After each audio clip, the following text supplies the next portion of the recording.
Chapter 5. Question. What with the physical shocks incidental to my first interview with Professor Challenger, and the mental ones which accompanied the second, I was a somewhat demoralized journalist by the time I found myself in Enmore Park once more. In my aching head the one thought was throbbing that there really was truth in this man's story, that it was of tremendous consequence, and that it would work up into inconceivable copy for the Gazette when I could obtain permission to use it. A taxicab was waiting at the end of the road, so I sprang into it and drove down to the office. McArdle was at his post as usual. "Well," he cried expectantly, "what may it run to? I'm thinking, young man, you have been in the wars. Don't tell me that he assaulted you." "We had a little difference at first." "What a man it is! What did you do?" "Well, he became more reasonable, and we had a chat. But I got nothing out of him, nothing for publication." "I'm not so sure about that. You got a black eye out of him, and that's for publication. We can't have this reign of terror, Mr. Malone. We must bring the man to his bearings. I'll have a leaderette on him tomorrow that will raise a blister. Just give me the material, and I will engage to brand the fellow forever. Professor Munchausen. How's that for an inset headline? Sir John Mandeville Redivivus. Cagliostro. All the impostors and bullies in history. I'll show him up for the fraud he is." "I wouldn't do that, sir." "Why not?" "Because he is not a fraud at all." "What?" roared McArdle. "You don't mean to say that you really believe this stuff of his about mammoths and mastodons and great sea serpents?" "Well, I don't know about that. I don't think he makes any claims of that kind, but I do believe he has got something new." "Then for heaven's sakes, man, write it up." "I'm longing to, but all I know he gave me in confidence, and on condition that I didn't." I condensed into a few sentences the Professor's narrative. "That's how it stands." McArdle looked deeply incredulous. "Well, Mr. Malone," he said at last, "about the scientific meeting tonight, there can be no privacy about that, anyhow. I don't suppose any paper will want to report it, for Waldron has been reported already a dozen times, and no one is aware that Challenger will speak. We may get a scoop, if we are lucky. You'll be there in any case, so you'll just give us a pretty full report. I'll keep space up to midnight." My day was a busy one, and I had an early dinner at the Savage Club with Tarp Henry, to whom I gave some account of my adventures. He listened with a skeptical smile on his gaunt face, and roared with laughter on hearing that the Professor had convinced me. "My dear chap, things don't happen like that in real life. People don't stumble upon enormous discoveries and then lose their evidence.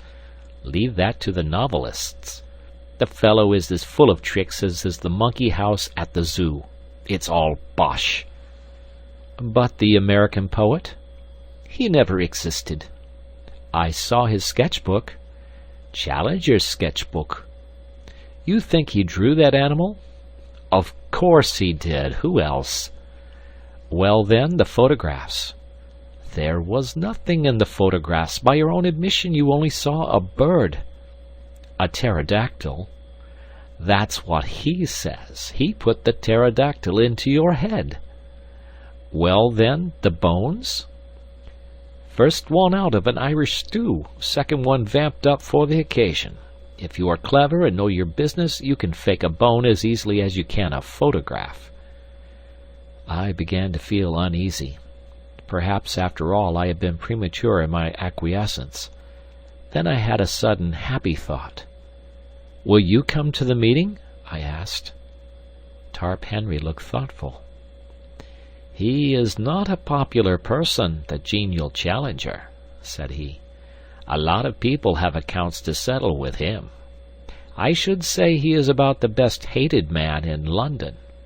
If the medical students turn out there will be no end of a rag. I don't want to get into a bear garden." "You might at least do him the justice to hear him state his own case." "Well, Perhaps it's only fair. All right, I'm your man for the evening." When we arrived at the hall, we found a much greater concourse than I had expected.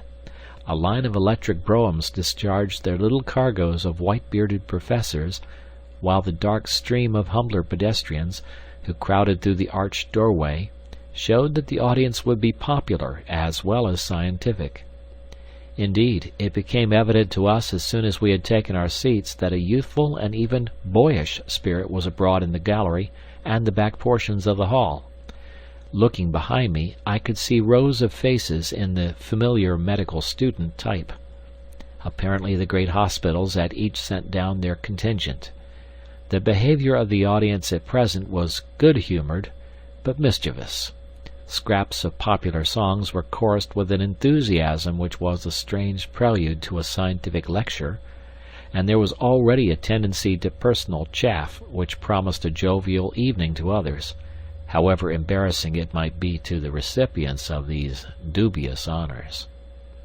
Thus, when old Dr. Meldrum, with his well-known curly-brimmed opera hat, appeared upon the platform, there was such a universal query of "Where did you get that tile?"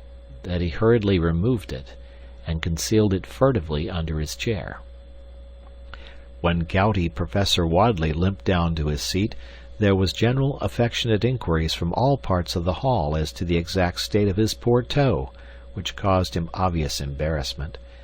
The greatest demonstration of all, however, was at the entrance of my new acquaintance, Professor Challenger, when he passed down to take his place at the extreme end of the front row of the platform. Such a yell of welcome broke forth when his black beard first protruded round the corner that I began to suspect Tarp Henry was right in his surmise, and that this assemblage was there not merely for the sake of the lecture, but because it had got rumored abroad that the famous professor would take part in the proceedings. There was some sympathetic laughter on his entrance among the front benches of well-dressed spectators, as though the demonstration of the students in this instance was not unwelcome to them. That greeting was, indeed, a frightful outburst of sound, the uproar of the carnivora cage when the step of the bucket-bearing keeper is heard in the distance. There was an offensive tone in it, perhaps, and yet in the main it struck me as mere riotous outcry, the noisy reception of one who amused and interested them, rather than of one they disliked or despised. Challenger smiled with weary and tolerant contempt, as a kindly man would meet the yapping of a litter of puppies. He sat slowly down, blew out his chest, passed his hand caressingly down his beard, and looked with drooping eyelids and supercilious eyes at the crowded hall before him. The uproar of his advent had not yet died away when Professor Ronald Murray, the chairman, and Mr. Waldron, the lecturer, threaded their way to the front, and the proceedings began. Professor Murray will, I am sure, excuse me if I say that he has the common fault of most Englishmen of being inaudible. Why on earth people who have something to say which is worth hearing should not take the slight trouble to learn how to make it heard is one of the strange mysteries of modern life. Their methods are as reasonable as to try to pour some precious stuff from the spring to the reservoir through a non-conducting pipe, which could by the least effort be opened. Professor Murray made several profound remarks to his white tie and to the water carafe upon the table, with a humorous twinkling aside to the silver candlestick upon his right. Then he sat down, and Mr. Waldron, the famous popular lecturer, rose amid a general murmur of applause. He was a stern, gaunt man with a harsh voice and an aggressive manner, but he had the merit of knowing how to assimilate the ideas of other men and to pass them on in a way which was intelligible and even interesting to the lay public, with a happy knack of being funny about the most unlikely objects, so that the precession of the equinox or the formation of a vertebrate became a highly humorous process as treated by him. It was a bird's-eye view of creation, as interpreted by science, which, in language always clear and sometimes picturesque, he unfolded before us. He told us of the globe, a huge mass of flaming gas, flaring through the heavens. Then he pictured the solidification, the cooling, the wrinkling which formed the mountains, the steam which turned to water, the slow preparation of the stage upon which was to be played the inexplicable drama of life. On the origin of life itself he was discreetly vague. That the germs of it could hardly have survived the original roasting was, he declared, fairly certain. Therefore it had come later. Had it built itself out of the cooling inorganic elements of the globe? Very likely. Had the germs of it arrived from outside upon a meteor? It was hardly conceivable. On the whole, the wisest man was the least dogmatic upon the point. We could not, or at least we had not succeeded up to date in making organic life in our laboratories out of inorganic materials. The gulf between the dead and the living was something which our chemistry could not as yet bridge. But there was a higher and subtler chemistry of nature which, working with great forces over long epochs, might well produce results which were impossible for us. There the matter must be left. This brought the lecturer to the great ladder of animal life, beginning low down in mollusks and feeble sea creatures, then up rung by rung through reptiles and fishes, till at last we came to a kangaroo rat, a creature which brought forth its young alive, the direct ancestor of all mammals, and presumably, therefore, of every one in the audience. "No, no," from a skeptical student in the back row. If the young gentleman in the red tie who cried "No, no," and who presumably claimed to have been hatched out of an egg, would wait upon him after the lecture, he would be glad to see such a curiosity. Laughter. It was strange to think that the climax of all the age-long process of nature had been the creation of that gentleman in the red tie. But had the process stopped? Was this gentleman to be taken as the final type, the be-all and end-all of development? He hoped that he would not hurt the feelings of the gentleman in the red tie if he maintained that, whatever virtues that gentleman might possess in private life, still the vast processes of the universe were not fully justified if they were to end entirely in his production. Evolution was not a spent force, but one still working, and even greater achievements were in store. Having thus, amid a general titter, played very prettily with his interrupter, the lecturer went back to his picture of the past, the drying of the seas, the emergence of the sandbank, the sluggish, viscous life which lay upon their margins, the overcrowded lagoons, the tendency of the sea creatures to take refuge upon the mud flats, the abundance of food awaiting them, their consequent enormous growth. "Hence, ladies and gentlemen," he added, "that frightful brood of saurians which still affright our eyes when seen in the Wealden or in the Solenhofen slates, but which were fortunately extinct long before the first appearance of mankind upon this planet." "Question!" boomed a voice from the platform. Mr. Waldron was a strict disciplinarian with a gift of acid humor, as exemplified upon the gentleman with the red tie, which made it perilous to interrupt him. But this interjection appeared to him so absurd that he was at a loss how to deal with it. So looks the Shakespearean who is confronted by a rancid Baconian, or the astronomer who is assailed by a flat earth fanatic. He paused for a moment, and then, raising his voice, repeated slowly the words, "which were extinct before the coming of man." "Question!"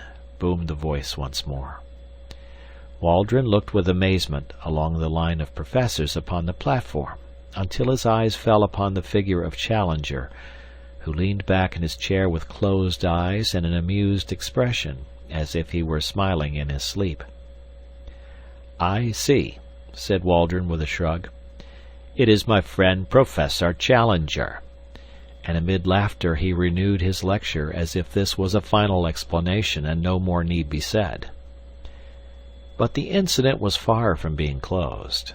Whatever path the lecturer took amid the wilds of the pass seemed invariably to lead him to some assertion as to extinct or prehistoric life, which instantly brought the same bull's bellow from the professor. The audience began to anticipate it, and to roar with delight when it came. The packed benches of students joined in, and every time Challenger's beard opened, before any sound could come forth, there was a yell of "Question!" from 100 voices, and an answering counter-cry of "Order!" and "Shame!" from as many more. Waldron, though a hardened lecturer and a strong man, became rattled. He hesitated, stammered, repeated himself, got snarled in a long sentence, and finally turned furiously upon the cause of his troubles. "This is really intolerable," he cried, glaring across the platform. "I must ask you, Professor Challenger, to cease these ignorant and unmannerly interruptions." There was a hush over the hall, the students rigid with delight at seeing the high gods on Olympus quarreling among themselves. Challenger levered his bulky figure slowly out of his chair. "I must in turn ask you, Mr. Waldron," he said, "to cease to make assertions which are not in strict accordance with scientific fact." The words unloosed a tempest. "Shame! Shame! Give him a hearing! Put him out! Shove him off the platform! Fair play!" emerged from the general roar of amusement or execration. The chairman was on his feet, flapping both his hands and bleating excitedly. "Professor Challenger, personal views later," were the solid peaks above his clouds of inaudible mutter. The interrupter bowed, smiled, stroked his beard, and relapsed into his chair. Waldron, very flushed and warlike, continued his observations. Now and then, as he made an assertion, he shot a venomous glance at his opponent, who seemed to be slumbering deeply, with the same broad, happy smile upon his face. At last the lecture came to an end. I am inclined to think that it was a premature one, as the peroration was hurried and disconnected. The thread of the argument had been rudely broken, and the audience was restless and expectant. Waldron sat down, and after a chirrup from the chairman, Professor Challenger rose and advanced to the edge of the platform. In the interest of my paper, I took down his speech verbatim. "Ladies and gentlemen," he began, amid a sustained interruption from the back. "I beg pardon. Ladies, gentlemen, and children. I must apologize. I had inadvertently omitted a considerable section of this audience." Tumult, during which the professor stood with one hand raised and his enormous head nodding sympathetically, as if he were bestowing a pontifical blessing upon the crowd. "I have been selected to move a vote of thanks to Mr. Waldron for the very picturesque and imaginative address to which we have just listened. There are points in it with which I disagree, and it has been my duty to indicate them as they arose, but none the less, Mr. Waldron has accomplished his object well, that object being to give a simple and interesting account of what he conceives to have been the history of our planet. Popular lectures are the easiest to listen to, but Mr. Waldron," here he beamed and blinked at the lecturer, "will excuse me when I say that they are necessarily both superficial and misleading, since they have to be graded to the comprehension of an ignorant audience." Ironical cheering. "Popular lecturers are in their nature parasitic." Angry gesture of protest from Mr. Waldron. "They exploit for fame or cash the work which has been done by their indigent and unknown brethren. One smallest new fact obtained in the laboratory, one brick built into the temple of science, far outweighs any second-hand exposition which passes an idle hour, but can leave no useful result behind it. I put forward this obvious reflection, not out of any desire to disparage Mr. Waldron in particular, but that you may not lose your sense of proportion and mistake the acolyte for the high priest." At this point Mr. Waldron whispered to the chairman, who half rose and said something severely to his water carafe. "But enough of this. Loud and prolonged cheers. "Let me pass to some subject of wider interest. What is the particular point upon which I, as an original investigator, have challenged our lecturer's accuracy? It is upon the permanence of certain types of animal life upon the earth. I do not speak upon this subject as an amateur, nor, I may add, as a popular lecturer, but I speak as one whose scientific conscience compels him to adhere closely to facts, when I say that Mr. Waldron is very wrong in supposing that because he has never himself seen a so-called prehistoric animal, therefore these creatures no longer exist. They are indeed, as he has said, our ancestors, but they are, if I may use the expression, our contemporary ancestors, who can still be found with all their hideous and formidable characteristics if one has but the energy and hardihood to seek their haunts. Creatures which were supposed to be Jurassic, monsters who would hunt down and devour our largest and fiercest mammals, still exist. Cries of "Bosh! Prove it! How do you know? Question!" How do I know, you ask me? I know because I have visited their secret haunts. I know because I have seen some of them. Applause, uproar, and a voice, "Liar!" Am I a liar? General hearty and noisy assent. Did I hear someone say that I was a liar? Will the person who called me a liar kindly stand up that I may know him? A voice, "Here he is, sir!" and an inoffensive little person in spectacles, struggling violently, was held up among a group of students. "Did you venture to call me a liar?" "No, sir, no!" shouted the accused, and disappeared like a jack-in-the-box. If any person in this hall dares to doubt my veracity, I shall be glad to have a few words with him after the lecture. Liar! Who said that? Again the inoffensive one, plunging desperately, was elevated high into the air. If I come down among you... General chorus of "Come, love, come!" which interrupted the proceedings for some moments, while the chairman, standing up and waving both his arms, seemed to be conducting the music. The professor, with his face flushed, his nostrils dilated, and his beard bristling, was now in a proper berserk mood. Every great discoverer has been met with the same incredulity, the sure brand of a generation of fools. When great facts are laid before you, you have not the intuition, the imagination which would help you to understand them. You can only throw mud at the men who have risked their lives to open new fields to science. You persecute the prophets, Galileo, Darwin, and I. Prolonged cheering and complete interruption. All this is from my hurried notes taken at the time, which give little notion of the absolute chaos to which the assembly had by this time been reduced. So terrific was the uproar that several ladies had already beaten a hurried retreat. Grave and reverend seniors seemed to have caught the prevailing spirit as badly as the students, and I saw white-bearded men rising and shaking their fists at the obdurate professor. The whole great audience seethed and simmered like a boiling pot. The professor took a step forward and raised both his hands. There was something so big and arresting and virile in the man that the clatter and shouting died gradually away before his commanding gesture and his masterful eyes. He seemed to have a definite message. They hushed to hear it. "I will not detain you," he said. "It is not worth it. Truth is truth, and the noise of a number of foolish young men, and I fear I must add, of their equally foolish seniors, cannot affect the matter. I claim that I have opened a new field of science. You dispute it." Cheers. "Then I put you to the test.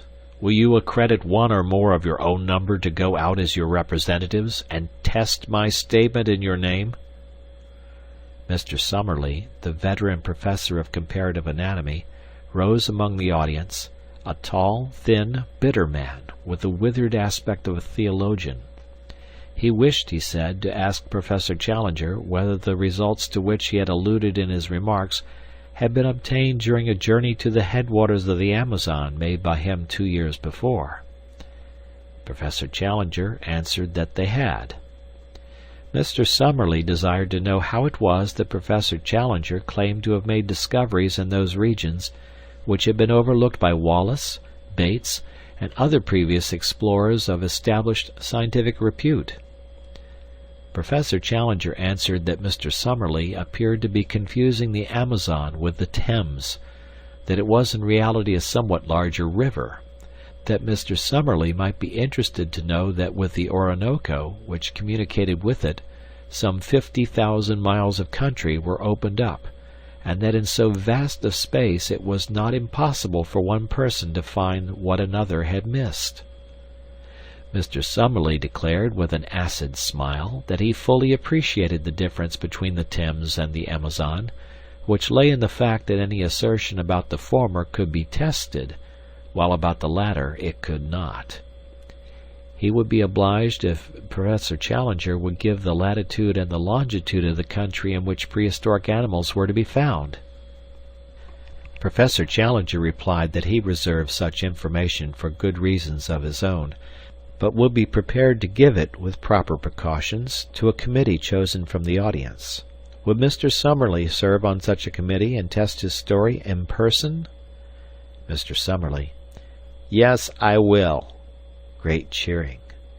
Professor Challenger: Then I guarantee that I will place in your hands such material as will enable you to find your way.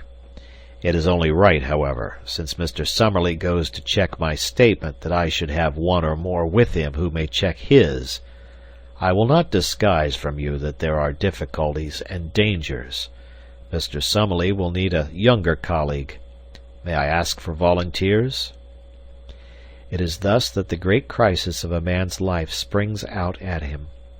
Could I have imagined when I entered that hall that I was about to pledge myself to a wilder adventure than had ever come to me in my dreams? But Gladys, was it not the very opportunity of which she spoke?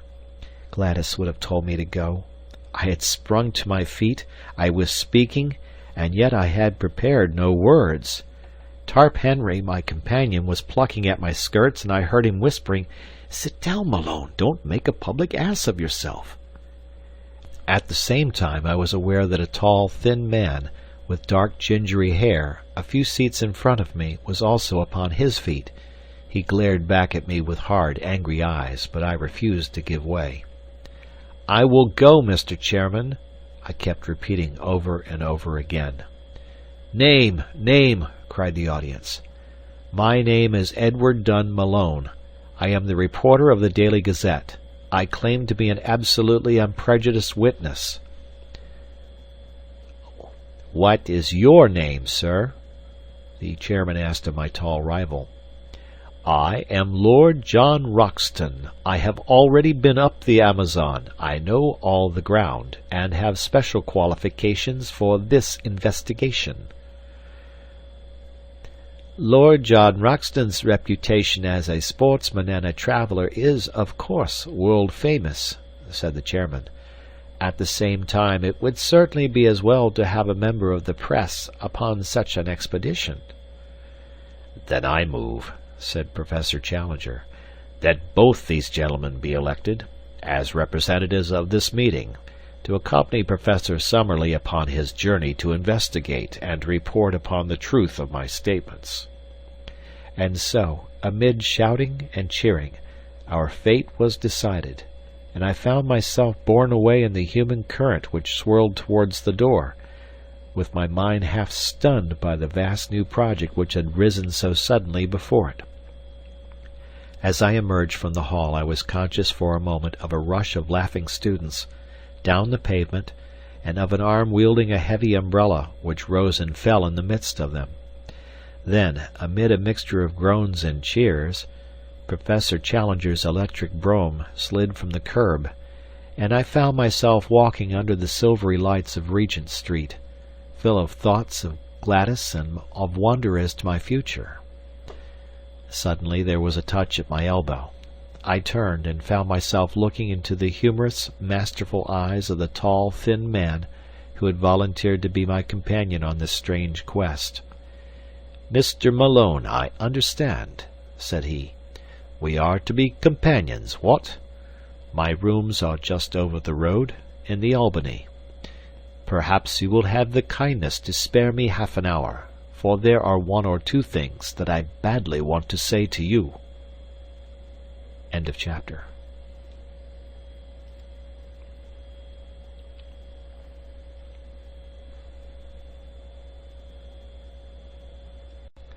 Chapter 6. I was the flail of the Lord. Lord John Roxton and I turned down Vigo Street together, and through the dingy portals of the famous aristocratic rookery. At the end of a long drab passage, my new acquaintance pushed open a door and turned on an electric switch. A number of lamps, shining through tinted shades, bathed the whole great room before us in a ruddy radiance. Standing in the doorway and glancing round me, I had a general impression of extraordinary comfort and elegance, combined with an atmosphere of masculine virility. Everywhere there were mingled the luxury of the wealthy men of taste and the careless untidiness of the bachelor. Rich furs and strange iridescent mats from some oriental bazaar were scattered upon the floor. Pictures and prints, which even my unpractised eyes could recognize as being of great price and rarity, hung thick upon the walls. Sketches of boxers, of ballet girls, and of race-horses alternated with a sensuous Fragonard, a martial Girardet, and a dreamy Turner. But amid these varied ornaments there were scattered the trophies which brought back strongly to my recollection the fact that Lord John Roxton was one of the great all-round sportsmen and athletes of his day. A dark blue oar crossed with a cherry-pink one above his mantelpiece spoke of the old Oxonian and Leander man, while the foils and boxing gloves above and below them were the tools of a man who had won supremacy with each. Like a dado round the room was the jutting line of splendid heavy game heads, the best of their sort from every quarter of the world, with the rare white rhinoceros of the Lado enclave drooping its supercilious lip above them all. In the center of the rich red carpet was a black and gold Louis XV table, a lovely antique, now sacrilegiously desecrated with marks of glasses and the scars of cigar stumps. On it stood a silver tray of smokables and a burnished spirit stand, from which and an adjacent siphon my silent host proceeded to charge 2 high glasses. Having indicated an armchair to me, and placed my refreshment near it, he handed me a long, smooth Havana. Then, seating himself opposite to me, he looked at me long and fixedly with his strange, twinkling, reckless eyes of a cold light blue, the color of a glacier lake. Through the thin haze of my cigar smoke I noted the details of a face which was already familiar to me from many photographs: the strongly curved nose, the hollow, worn cheeks, the dark, ruddy hair, thin at the top, the crisp, virile moustaches, the small aggressive tuft upon his projecting chin. Something there was of Napoleon III, something of Don Quixote, and yet again something which was the essence of the English country gentleman, the keen, alert, open-air lover of dogs and of horses. His skin was of a rich flower-pot red from sun and wind.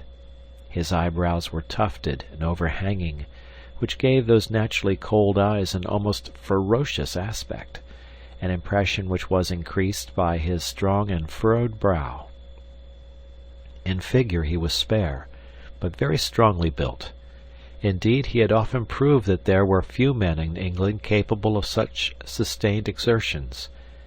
His height was a little over 6 feet, but he seemed shorter on account of a peculiar rounding of the shoulders. Such was the famous Lord John Roxton as he sat opposite to me, biting hard upon his cigar and watching me steadily in a long and embarrassing silence. "Well," said he at last, We've gone and done it, young fellow, my lad. This curious phrase he pronounced as if it were all one word, young fellow, me lad.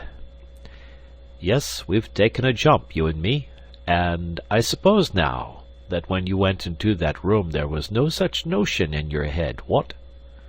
No thought of it. The same here, no thought of it. And here we are, up to our necks in the tureen. Why, I have only been back 3 weeks from Uganda, and taken a place in Scotland, and signed the lease and all. Pretty goings on, what? How does it hit you? Well, it is all in the main line of my business. I am a journalist on the Gazette. Of course, you said so when you took it on. By the way, I've got a small job for you if you'll help me. With pleasure. Don't mind taking a risk, do you? What is the risk? Well, it's Ballinger. He's the risk. You've heard of him? No. Why, young fella, where have you lived? Sir John Ballinger is the best gentleman jock in the North Country. I could hold him on the flat at my best, but over jumps he's my master. Well, it's an open secret that when he's out of trainin' he drinks hard. Striking an average, he calls it. He got delirium on Tuesday, and has been raging like a devil ever since. His room is above this. The doctors say that it is all up with the old dear, unless some food has got into him, but as he lies in bed with a revolver on his coverlet, and swears he will put 6 of the best through anyone that comes near him, there's been a bit of a strike among the serving-men. He's a hard nail, is Jack, and a dead shot, too. But you can't leave a Grand National winner to die like that, what? What do you mean to do, then? I asked. Well, my idea was that you and I could rush him. He may be dozing, and at the worst he can only wing one of us, and the other should have him. If we can get his bolster cover round his arms, and then phone up a stomach pump, we'll give the old dear the supper of his life. It was a rather desperate business to come suddenly into one's day's work. I don't think that I am a particularly brave man. I have an Irish imagination which makes the unknown and the untried more terrible than they are. On the other hand, I was brought up with a horror of cowardice, and with a terror of such a stigma. I dare say that I could throw myself over a precipice, like the Hun in the history books, if my courage to do it were questioned, and yet it would surely be pride and fear, rather than courage, which would be my inspiration. Therefore, although every nerve in my body shrank from the whiskey-maddened figure which I pictured in the room above, I still answered, in as careless a voice as I could command, that I was ready to go. Some further remark of Lord Roxton's about the danger only made me irritable. "Talking won't make it any better," said I. "Come on." I rose from my chair, and he from his. Then, with a little confidential chuckle of laughter, he patted me 2 or 3 times on the chest, finally pushing me back into my chair. "All right, sonny, my lad, you'll do," said he. I looked up in surprise. "I saw after Jock Ballinger myself this morning. He blew a hole in the skirt of my kimono, bless his shaky old hand, but we got a jacket on him, and he's to be all right in a week. I say, young fella, I hope you don't mind, what? You see, between you and me close-tiled, I look on this South American business as a mighty serious thing, and if I have a pal with me I want a man I can bank on. So I sized you down, and I'm bound to say that you came well out of it. You see, it's all up to you and me, for this old Summerlee man will want dry nursing from the first. By the way, are you by any chance the Malone who is expected to get his rugby cap for Ireland?" "A reserve, perhaps. I thought I remembered your face. Why, I was there when you got that try against Richmond, as fine a swerving run as I saw the whole season. I never miss a rugby match if I can help it, for it is the manliest game we have left. Well, I didn't ask you in here just to talk sport. We've got to fix our business. Here are the sailings on the first page of the Times. There's a Booth boat for Para next Wednesday week, and if the Professor and you can work it, I think we should take it, what? Very good. I'll fix it with him. What about your outfit? My paper will see to that. Can you shoot? About average territorial standard. Good Lord, as bad as that. It's the last thing you young fellows think of learning. You all been bees without stings so far as looking after the hive goes. You'll look silly some of these days when someone comes along and sneaks the honey. But you'll need to hold your guns straight in South America, for unless our friend the Professor is a madman or a liar, we may see some queer things before we get back. What gun have you? He crossed to an oaken cupboard, and as he threw it open I caught a glimpse of glistening rows of parallel barrels, like the pipes of an organ. I'll see what I can spare you out of my own battery, said he. One by one he took out a succession of beautiful rifles, opening and shutting them with a snap and a clang, and then patting them as he put them back into the rack as tenderly as a mother would fondle her children. This is a Bland's 577 Exide Express, said he. I got that big fellow with it. He glanced up at the white rhinoceros. 10 more yards, and he would have added me to his collection. On that conical bullet his one chance hangs, till the weak one's advantage fair. Hope you know your Gordon, for he's the poet of the horse and the gun and the man that handles both. Now, here's a useful tool. 470. Telescopic sight. Double ejector. Point blank up to 350. That's the rifle I used against the Peruvian slave drivers 3 years ago. I was the flail of the Lord up in those parts, I may tell you, though you won't find it in any blue book. There are times, young fella, when every one of us must take a stand for human right and justice, or you never feel clean again. That's why I made a little war on my own, declared it myself, waged it myself, ended it myself. Each of those nicks is for a slave murderer. A good row of them, what?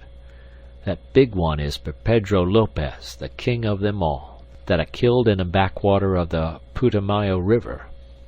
Now, here's something that would do for you. He took out a beautiful brown and silver rifle. Well rubbered at the stock, sharply sighted, 5 cartridges to the clip. You can trust your life to that.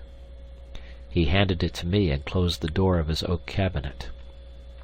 By the way, he continued, coming back to his chair, what do you know of this Professor Challenger? I never saw him till today. Well, neither did I.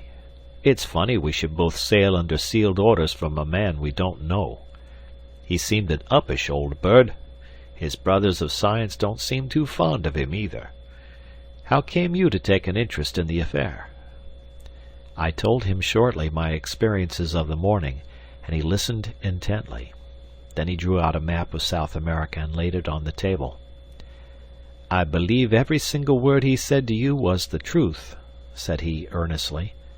And mind you, I have something to go on when I speak like that. South America is a place I love, and I think, if you take it right through from Darien to Fuego, it's the grandest, richest, most wonderful bit of earth upon this planet. People don't know it yet, and don't realize what it may become. I've been up and down it from end to end, and had 2 dry seasons in those very parts, as I told you when I spoke of the war I made on the slave dealers. Well, when I was up there, I heard some yarns of the same kind, traditions of Indians and the like, but with something behind them, no doubt. The more you knew of that country, young fella, the more you would understand that anything was possible. Anything. There are just some narrow water lanes along which folk travel, and outside that it is all darkness. Now, down here in the Mato Grande, he swept his cigar over a part of the map, or up in this corner where 3 countries meet, nothing would surprise me. As that chap said tonight, there were 50,000 miles of waterway running through a forest that is very near the size of Europe. You and I could be as far away from each other as Scotland is from Constantinople, and yet each of us be in the same great Brazilian forest. Man has just made a track here and a scrape there in the maze. Why, the river rises and falls the best part of 40 feet, and half the country is a morass that you can't pass over. Why shouldn't something new and wonderful lie in such a country? And why shouldn't we be the men to find it out? Besides," he added, his queer, gaunt face shining with delight, "there's a sporting risk in every mile of it. I'm like an old golf ball. I've had all the white paint knocked off me long ago. Life can whack me about now, and it can't leave a mark. But a sporting risk, young fella, that's the salt of existence. Then it's worth living again. We're all getting a deal too soft and dull and comfy. Give me the great wastelands and the wide spaces, with a gun in my fist and something to look for that's worth finding. I've tried war, and steeplechasing and aeroplanes, but this hunting of beasts that look like a lobster supper dream is a brand new sensation." He chuckled with glee at the prospect. Perhaps I have dwelt too long upon this new acquaintance, but he is to be my comrade for many a day, and so I have tried to set him down as I first saw him, with his quaint personality and his queer little tricks of speech and of thought. It was only the need of getting in the account of my meeting which drew me at last from his company.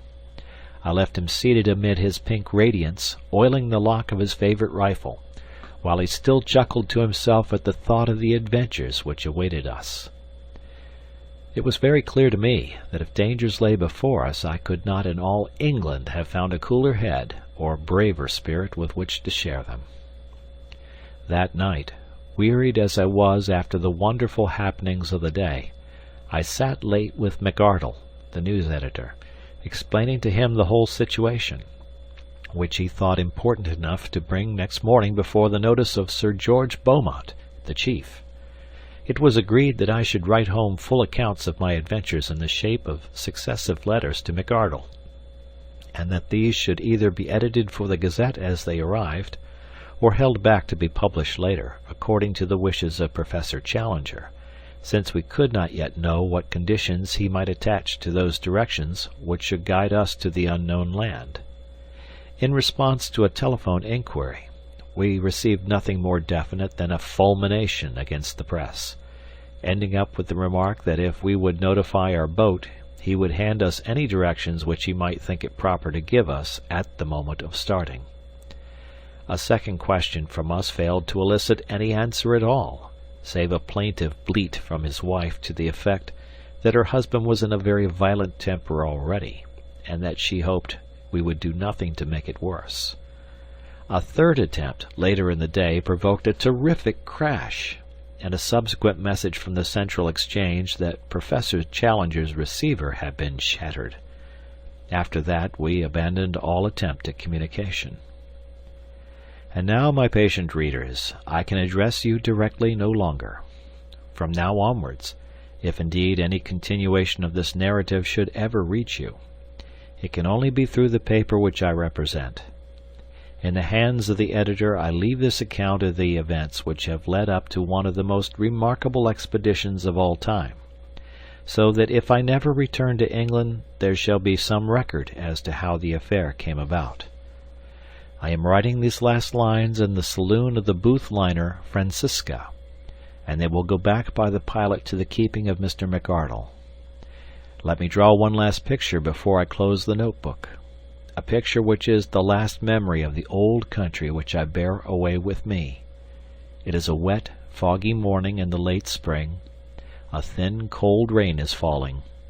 3 shining mackintoshed figures are walking down the quay, making for the gangplank of the great liner from which the Blue Peter is flying. In front of them a porter pushes a trolley piled high with trunks, wraps, and gun cases. Professor Summerlee, a long, melancholy figure, walks with dragging steps and drooping head, as one who is already profoundly sorry for himself. Lord John Roxton steps briskly, and his thin, eager face beams forth between his hunting cap and his muffler. As for myself, I am glad to have got the bustling days of preparation and the pangs of leave-taking behind me, and I have no doubt that I show it in my bearing. Suddenly, just as we reach the vessel, there is a shout behind us. It is Professor Challenger, who had promised to see us off. He runs after us, a puffing, red-faced, irascible figure. "No, thank you," says he. "I should much prefer not to go aboard. I have only a few words to say to you, and they can very well be said where we are. I beg you not to imagine that I am in any way indebted to you for making this journey. I would have you to understand that it is a matter of perfect indifference to me, and I refuse to entertain the most remote sense of personal obligation. Truth is truth, and nothing which you can report can affect it in any way, though it may excite the emotions and allay the curiosity of a number of very ineffectual people. My directions for your instruction and guidance are in this sealed envelope. You will open it when you reach a town upon the Amazon which is called Manaos, but not until the date and hour which is marked upon the outside. Have I made myself clear? I leave the strict observance of my conditions entirely to your honor. No, Mr. Malone, I will place no restriction upon your correspondence, since the ventilation of the facts is the object of your journey. But I demand that you shall give no particulars as to your exact destination, and that nothing be actually published until your return. Good-bye, sir. You have done something to mitigate my feelings for the loathsome profession to which you unhappily belong. Good-bye, Lord John. Science is, as I understand, a sealed book to you, but you may congratulate yourself upon the hunting field which awaits you. You will, no doubt, have the opportunity of describing in the field how you brought down the rocketing Dimorphodon. And good-bye to you also, Professor Summerlee, if you are still capable of self-improvement, of which I am frankly unconvinced. You will surely return to London a wiser man." So he turned upon his heel, and a minute later from the deck I could see his short, squat figure bobbing about in the distance as he made his way back to his train. Well, we are well down the channel now. There's the last bell for letters, and it's good-bye to the pilot. We'll be down hull down on the old trail from now on. God bless all we leave behind us, and send us safely back. End of chapter.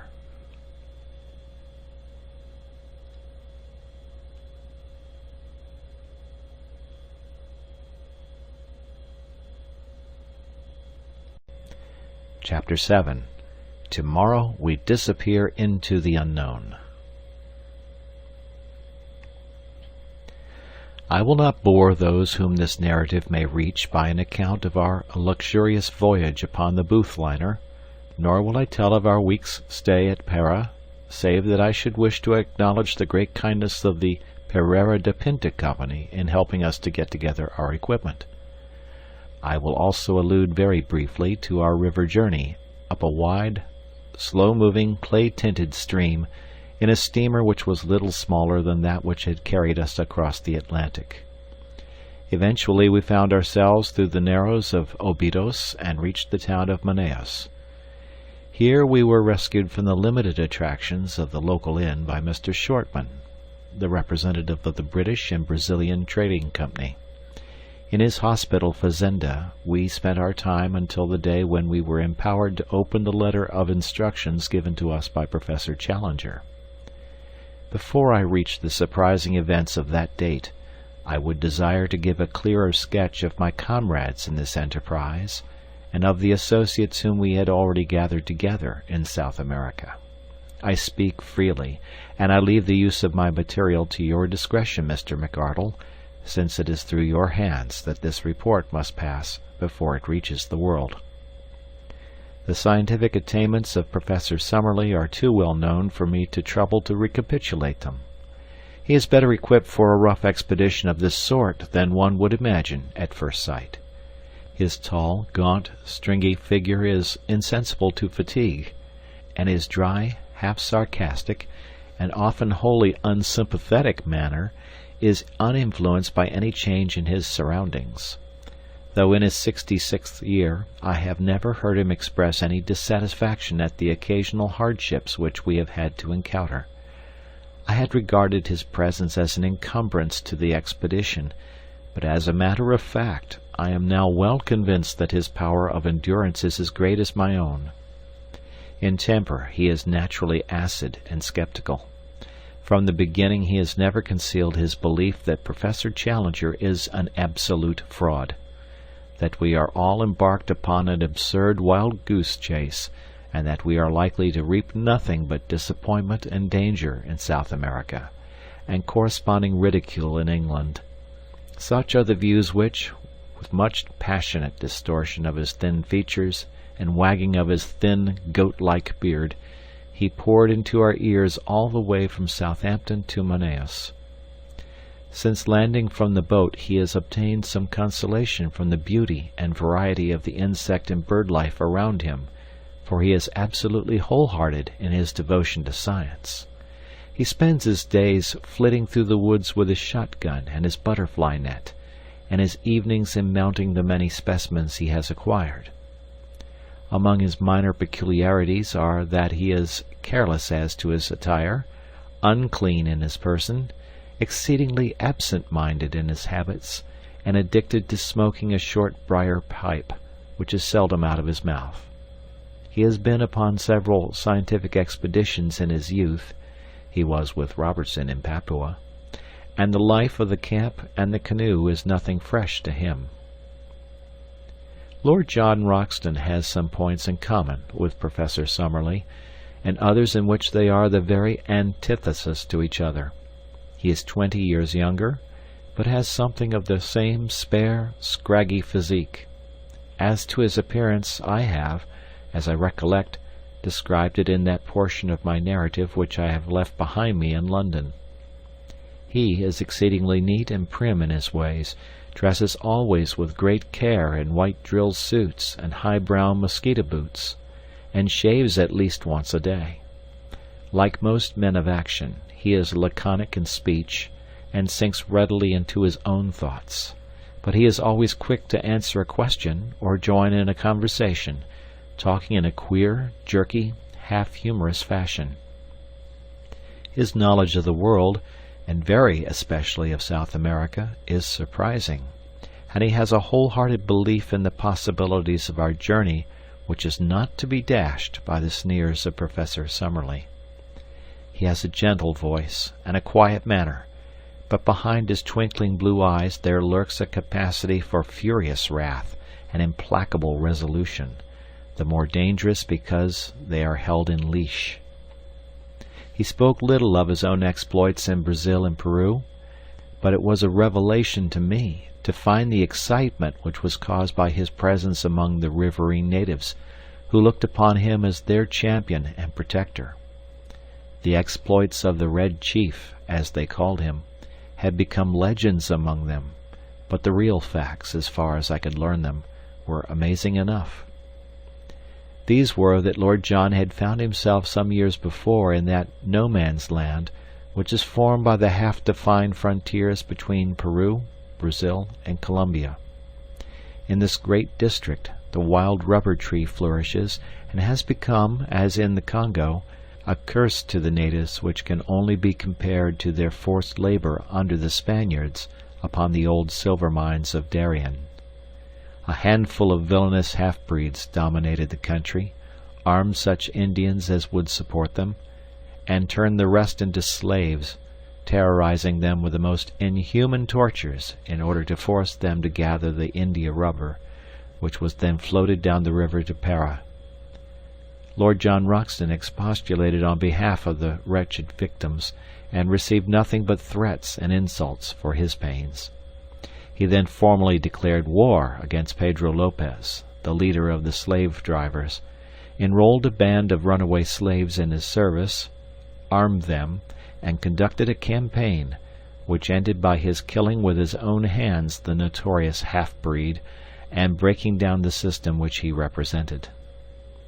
No wonder that the ginger-headed man with the silky voice and the free and easy manners was now looked upon with deep interest upon the banks of the great South American river, though the feelings he inspired were naturally mixed, since the gratitude of the natives was equaled by the resentment of those who desired to exploit them.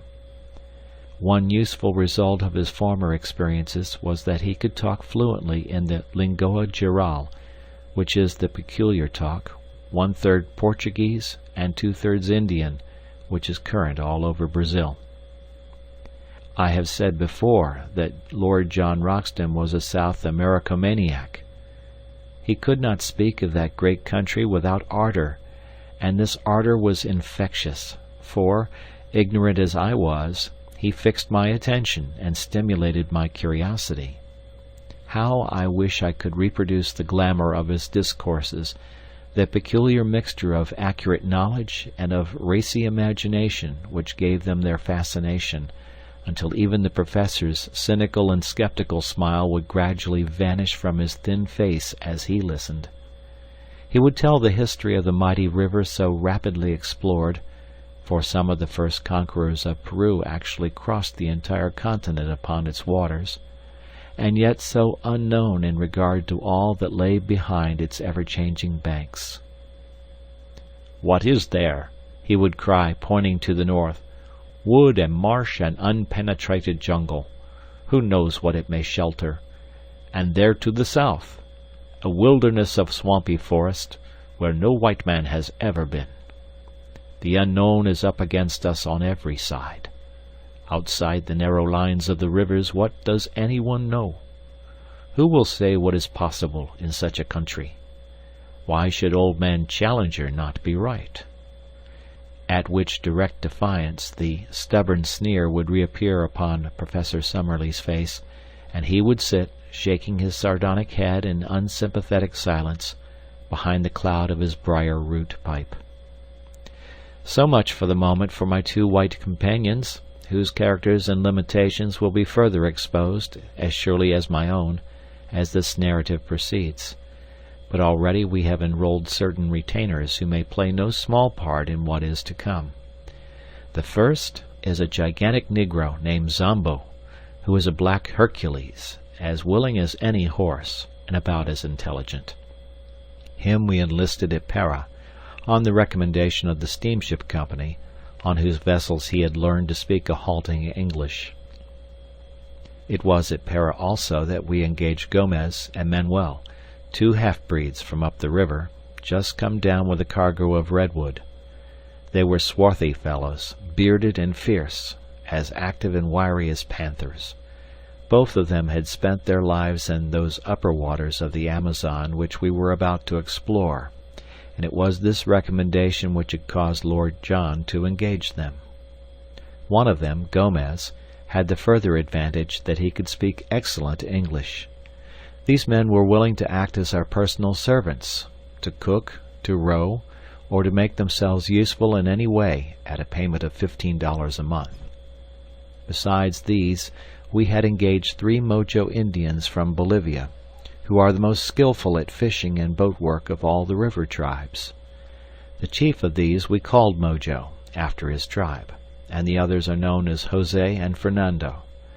3 white men, then, 2 half-breeds, 1 Negro, and 3 Indians made up the personnel of the little expedition which lay waiting for its instructions at Manaos before starting upon its singular quest.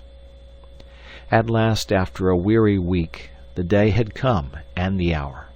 I ask you to picture the shaded sitting-room on the Fazenda St. Ignacio, 2 miles inland from the town of Manaos. Outside lay the yellow, brassy glare of the sunshine, with the shadows of the palm trees as black and definite as the trees themselves. The air was calm, full of the eternal hum of insects, a tropical chorus of many octaves, from the deep drone of the bee to the high, keen pipe of the mosquito. Beyond the veranda was a small cleared garden, bounded with cactus hedges and adorned with clumps of flowering shrubs, round which the great blue butterflies and the tiny hummingbirds fluttered and darted in crescents of sparkling light. Within, we were seated round the cane table, on which lay a sealed envelope. Inscribed upon it, in the jagged handwriting of Professor Challenger, were the words, "Instructions to Lord John Roxton and party, to be opened at Manaus upon July 15th at 12 o'clock precisely." Lord John had placed his watch upon the table beside him. "We have 7 more minutes," said he. "The old dear is very precise." Professor Summerlee gave an acid smile as he picked up the envelope in his gaunt hand. "What can it possibly matter whether we open it now or in 7 minutes?" said he. "It is all part and parcel of the same system of quackery and nonsense, for which I regret to say that the writer is notorious." "Oh, come, we must play the game according to rules," said Lord John. "It's old man Challenger's show, and we are here by his good will, so it would be rotten bad form if we didn't follow his instructions to the letter." "A pretty business it is," cried the Professor bitterly. "It struck me as preposterous in London, but I'm bound to say that it seems even more so upon closer acquaintance. I don't know what is inside this envelope, but, unless it is something pretty definite, I shall be much tempted to take the next downriver boat and catch the Bolivia at Para. After all, I have some more responsible work in the world than to run about disproving the assertions of a lunatic. Now, Roxton, surely it is time." "Time it is," said Lord John. "You can blow the whistle." He took up the envelope and cut it with his penknife. From it he drew a folded sheet of paper. This he carefully opened out and flattened on the table. It was a blank sheet. He turned it over. Again it was blank. We looked at each other in a bewildered silence, which was broken by a discordant burst of derisive laughter from Professor Summerlee. "It is an open admission," he cried. "What more do you want? The fellow is a self-confessed humbug. We have only to return home and report him as the brazen impostor that he is." "Invisible ink," I suggested. "I don't think," said Lord Roxton, holding the paper to the light. "No, young fellow, my lad, there is no use deceiving yourself. I'll go bail for it that nothing has ever been written upon this paper." "May I come in?" boomed a voice from the veranda. The shadow of a squat figure had stolen across the patch of sunlight. That voice!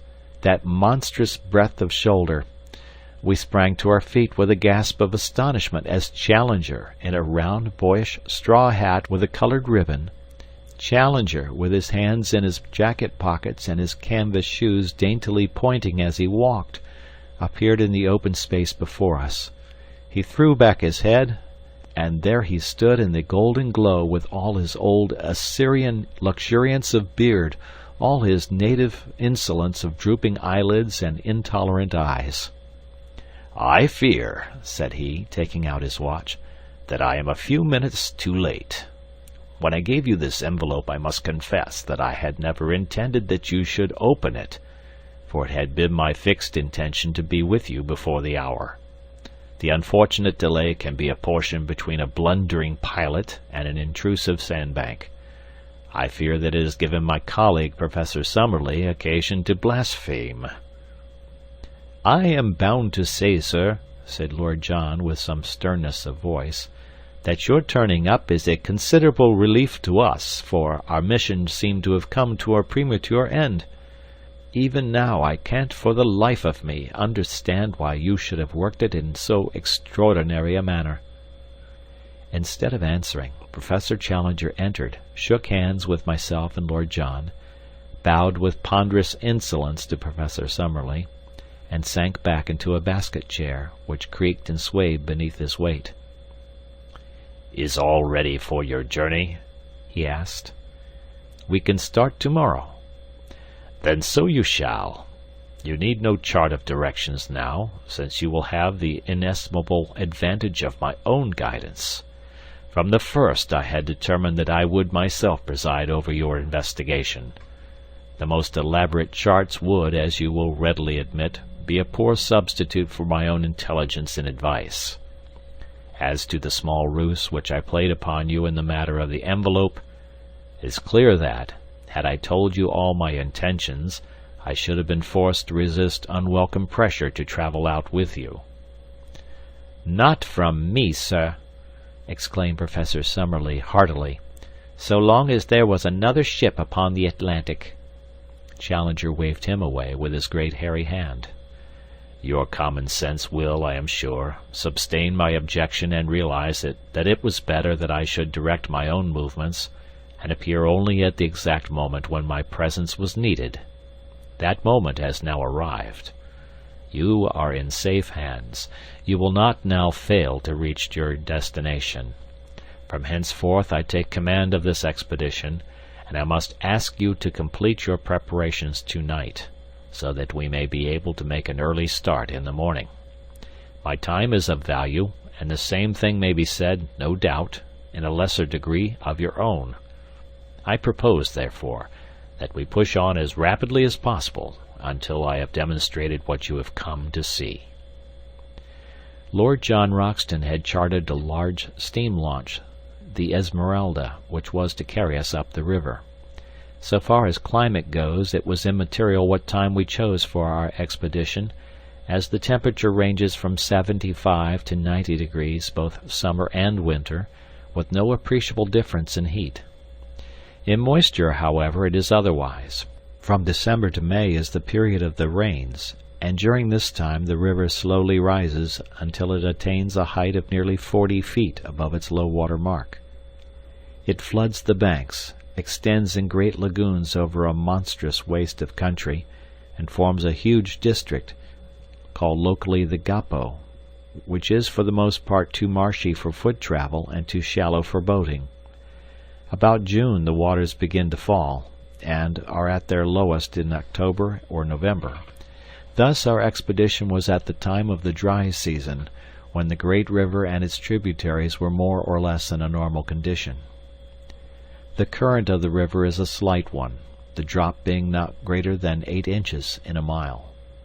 No stream could be more convenient for navigation, since the prevailing wind is southeast, and sailing boats may make a continuous progress to the Peruvian frontier, dropping down again with the current. In our own case, the excellent engines of the Esmeralda could disregard the sluggish flow of the stream, and we made as rapid progress as if we were navigating a stagnant lake. For 3 days we steamed northwestwards up a stream which even here, 1,000 miles from its mouth, was still so enormous that from its center the 2 banks were mere shadows upon the distant skyline. On the 4th day after leaving Manaos we turned into a tributary which at its mouth was little smaller than the main stream. It narrowed rapidly, however, and after 2 more days' steaming we reached an Indian village, where the professor insisted that we should land, and that the Esmeralda should be sent back to Manaos. We should soon come upon rapids, he explained, which would make its further use impossible. He added privately that we were now approaching the door of the unknown country, and that the fewer whom we took into our confidence, the better it would be. To this end, also, he made each of us give our word of honor that we would publish or say nothing which would give any exact clue as to the whereabouts of our travels, while the servants were all solemnly sworn to the same effect. It is for this reason that I am compelled to be vague in my narrative, and I would warn my readers that in any map or diagram which I may give, the relation of places to each other may be correct, but the points of the compass are carefully confused, so that in no way can it be taken as an actual guide to the country. Professor Challenger's reasons for secrecy may be valid or not, but we had no choice but to adopt them, for he was prepared to abandon the whole expedition rather than modify the conditions upon which he would guide us. It was August 2nd when we snapped our last link with the outer world by bidding farewell to the Esmeralda. Since then 4 days have passed, during which we have engaged 2 large canoes from the Indians, made of so light a material, skins over a bamboo framework, that we should be able to carry them round any obstacle. These we have loaded with all our effects, and have engaged 2 additional Indians to help us in the navigation. I understand that they are the very 2, Ataka and Ipatu by name, who accompanied Professor Challenger upon his previous journey. They appeared to be terrified at the prospect of repeating it, but the chief has patriarchal powers in these countries, and if the bargain is good in his eyes, the clansman has little choice in the matter. So tomorrow we disappear into the unknown. This account I am transmitting down the river by canoe, and it may be our last word to those who are interested in our fate. I have, according to our arrangement, addressed it to you, my dear Mr. McArdle, and I leave it to your discretion to delete, alter, or do what you like with it. From the assurance of Professor Challenger's manner, and in spite of the continued skepticism of Professor Summerlee, I have no doubt that our leader will make good his statement, and that we are really on the eve of some most remarkable experiences. End of chapter.